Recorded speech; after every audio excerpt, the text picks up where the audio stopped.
Sambahin ang ngaran mo, kundi ang loob mo'y kakanin sa araw-araw.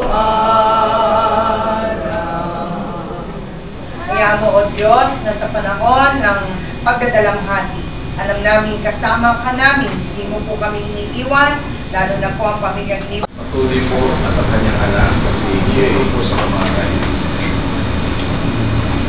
So kung basahin ang ilang talata po rin sa Biblia, buhat po sa sulat ni Apostol Pablo sa mga taga-Korinto, ikalawang Korinto, kabanatang 5, talatang 8 hanggang 10. Ito po ang sabi.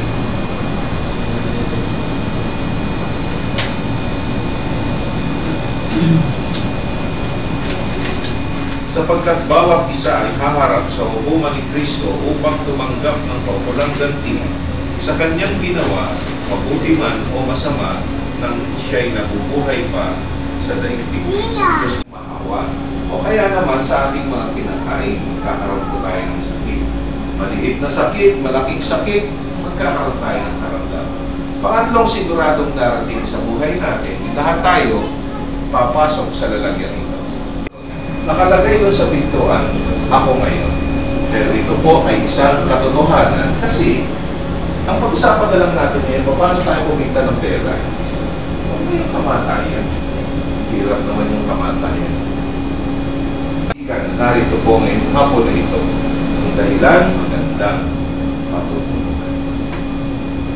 Ano po yung magandang patutunguhan ni Apostol Pablo?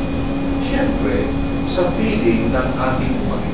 Palagi kang nagja-jogging, palagi kang gumagawa ng physical. Ginagawa mo ng tao ito, kahit malaki ang tenga ng tao, naman po sana ngayon. Pero kung tumuktok sa atin ang kamatayan, pagkatapos dinanay espina ng libing, iwan ang katawang lupang ito at mapasabilahan kasama ng Panginoon. Hindi natin hawak ang ating buhay.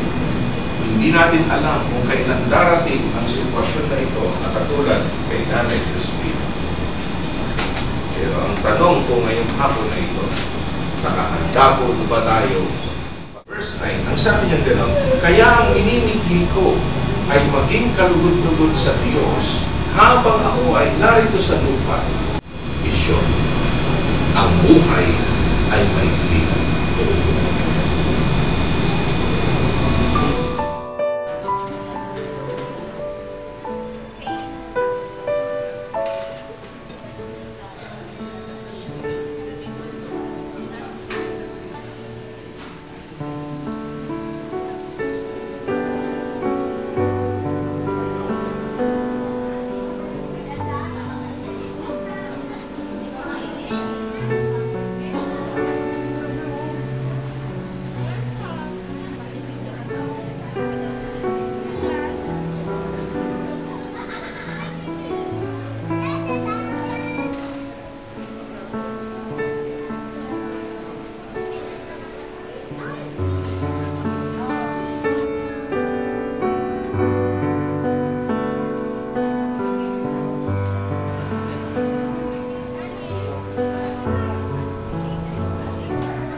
Crispina, ako, pamangkin, kapatid, wala na.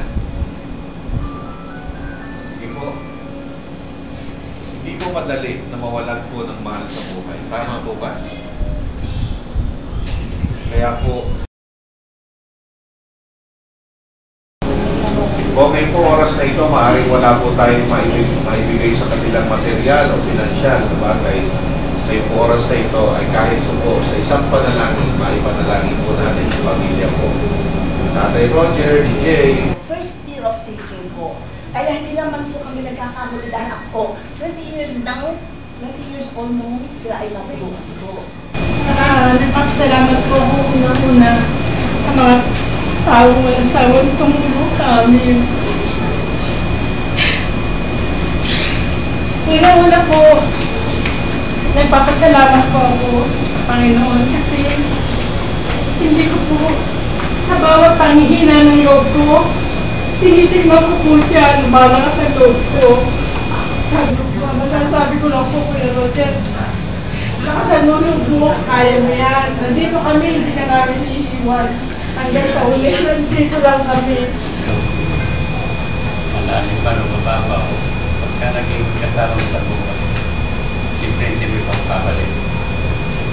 Sinasabi nga mo hanggang sa kamatayan, ikaw at siya magsasabi. Amen.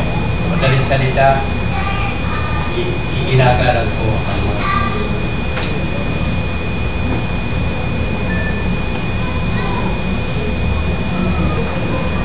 wala na sabi na rin ninyo siguro. Bakit? Ng pastor, na sinabi nila. Sinabi nila. Actually, nasanay na rin ako magano, pero by this time talagang nagpipigil na pula ko talaga. Hindi maramdaman. So, maraming salamat po. Talaga po ba? Saan ka? Nakakatuwa eh. Dito sa kami nakakarating. Makain kami sa sasakyan. Karating kami sa aking parulong. Pupunta na kami sa tulad. Dito kahit natin kami. Well, maraming salamat po ulit. Ang hirap talaga pag mag-usap kapag kayo. Dahil namamagitan na talaga. Masasabi ko po, isa sa pinakamaunawain na tiyahin.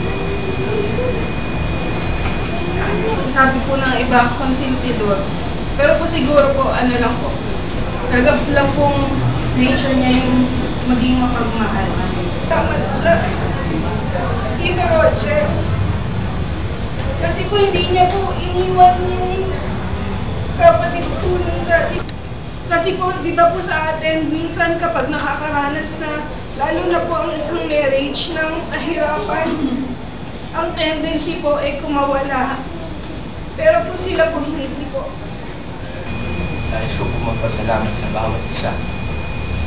Nakaramal, tumulong sa akin na. Hindi na po ako magbabanggit ng pangalan. Alam na po ako sino kayo.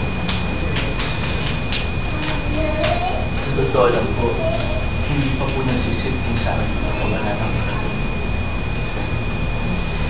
Nung una po ako mapunta sa ospital, sa may mahabang panahon din namin pagkikita.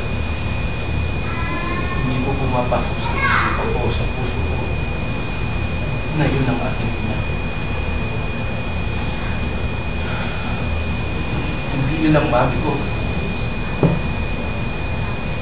na malakas. Nakakausap mo pag may problema ka. Kahit negatibo na pananaw mo, positibuhin niya pa rin. Hindi siya mami kong nakalikod sa ospital. Nagpapatong po ka. Alam po ninyo, siguro, wala hindi naman tingin sa inyo na maraming bagay nang nawala. Marami nang nawala. Na siguro, sinakaya nila po at nasasabi na lang.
naman. Kung ano mang bagay yan na naging kulang ng nagkang araw o pag-kulang, sabi na lang natin.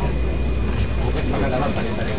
Sa pakikiramay na sama po sa amin sa pagdalang hali. Cristóbal, Juan, kami po ay taus-pusong nagpapasalamat sa inyong lahat. Dahil sa inyong nakikiramay sa pagyaos ng aming kapatid na si Crispin. Maraming salamat po sa inyong lahat, mga kamag-anak, mga kaibigan, at mga kakilala. Salamat po at Diyos na lamang ang bahalang gumanti sa inyong magandang po. God bless you.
Ay,